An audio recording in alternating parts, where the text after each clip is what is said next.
Интрахоспиталните инфекции не смеат да се кријат. Кај нас во државата се уште постои стигматизам кој е поврзан со нив. Нивната појава е вообичаена и во болниците во најсовремените држави. Од најдобрите земји ќе покажам дека имаат по стотици илјади случаи на сепси. Да речеме Данска, Холандија. Значи, у тие земји има толку. Кај нас кој ќе се јави нешто, пишуваат како да тоа случај сега јавен. Значи се оти кај нас такви инфекции и нема што да се кријат. Ако се кријат, нема никогаш да се решат. За жал, Македонија не располага со статистика колку од хоспитализираните пациенти заболуваат од интрахоспитални инфекции. Овој недостаток го потврдиле и од Европската комисија.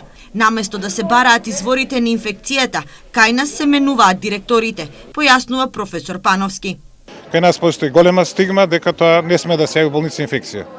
Во најразвиените болници има инфекции, секојдневни, тие ги следат, ги мерат и преземаат мерки. Кај нас и заради страф од медиумите, политички притисоци, нешто е направена таква фама веќе со години да не знаеме ни за смртноста, ни за смртноста може да знаеме, за процентот на инфекции кои се добиени во болница, кои се, какви се, не знаеме. Без да тоа признаеме дека постои и да се земат мерки, нема да има успех во таа работа. Направените анализи во неколку европски болници укажуваат дека 9% од пациентите кои се хоспитализирани на интензивна нега заболуваат од интрахоспитални инфекции.